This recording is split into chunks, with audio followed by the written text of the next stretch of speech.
جتنے گستاخیوں کے فتوے انجینئر علی مرزا نے لگائے دوسروں پہ وہ سارے ریکارڈ توڑ دیے اس نے. اتنے فتوے تو میرا خیال ہے بریلیوں نے کسی پہ نہیں لگائے, اہل حدیثوں نے نہیں لگائے. اس کا تو کام ہی یہ تھا کہ اشرف علی رسول اللہ گستاخ. تو آج اپنے جال میں سیاد آ گیا, خود پھنس گیا ہے. تو یہ سارے منجن ہیں مذہبی اسکالروں کے گستاخیوں کے فتوے. جو منجن انجینئر نے جتنا بیچا ہے اتنا تو کسی نے نہیں بیچا. یہ منجن ہر وقت کیڑے نکالنا, لونڈے باز قرار دیا ہے بزرگوں کو اس نے معاذ اللہ. ان کے اعمال دیکھو, ان کی تہجد دیکھو, ان کی کتابیں دیکھو, ان سے جو اللہ نے دین کی خدمت لی ہے وہ دیکھو, کہ ان کو لونڈے باز قرار دینا یہ بہت بڑا جرم ہے. کسی مسلمان کو اغلام بازی کا مرتکب, لواطت کا مرتکب قرار دینا یہ جرم ہے. یہ رسول کا احسان نہیں ہے کہ اس نے اللہ کا تعارف کروایا. باقی جتنی نمازیں ہیں ان کا نام ہی ہے نفل.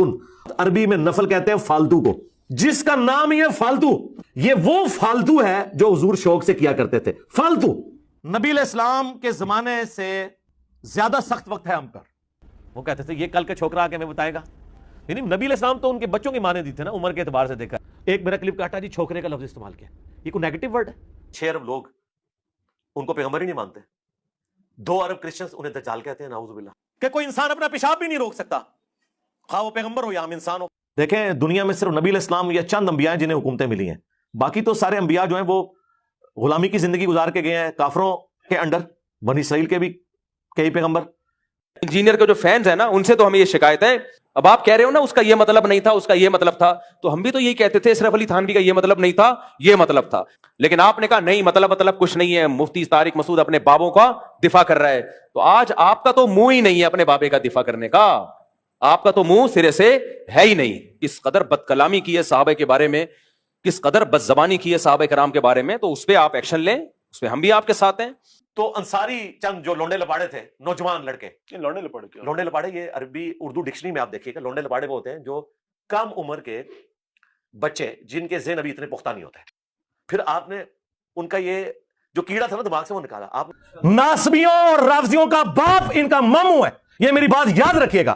لیکن میں نے ان کو پہلے بتایا کہ بھائی بنو امیہ کی چالیں, بلکہ تمہارے ماموں کی چالیں جہاں پہ ختم ہوتی ہے نا وہاں سے ہماری عقل سٹارٹ. ایک اہم بات یہ کہ جب آپ کسی کو گستاخ قرار دے رہے ہیں تو اس کا مطلب آپ اس کو مسلمان قرار دے رہے ہیں یا مرتد قرار دے رہے ہیں؟ بولو.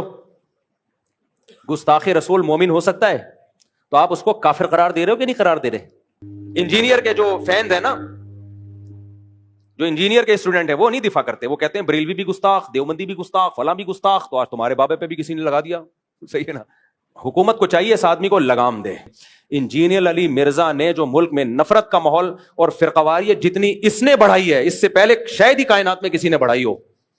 ایک نیا فرقہ لانچ کر دیا آپ نے, اسلاف پر سے اعتماد ختم کر دیا. نہ لوگ ابو حنیفہ کو مان رہے ہیں, امام حنیفہ کے بارے میں ایسے سخت الفاظ اس نے استعمال کیے ہیں, اتنے سخت الفاظ. امام ابو یوسف کے بارے میں ایسی بکواسات کی ہیں, حضرت معاویہ کے بارے میں جو بکواسات کی ہیں. کوئی بزرگ ہستی ایسی نہیں ہے صحابہ, تابعین, محدثین, فقہاء میں جو اس کی زبان کے شر سے محفوظ ہو. اس کی تھوڑی کوئی تعویل ہو سکتی ہے. صاف لفظوں میں تمسخر کر رہا ہے, اور اس کی زندگی بھی بتاتی ہے کہ اس کا کام ہی یہی ہے. بعض دفعہ انسان کی سیرت بھی بتا دیتی ہے نا کہ یہ ایسا آدمی نہیں ہے, اس کی یہ نیت نہیں تھی, اور بعض دفعہ سیرت بتاتی ہے کہ اس کا مقصد ہی گستاخی تھا. ان تمام چیزوں کو سامنے رکھا جائے گا.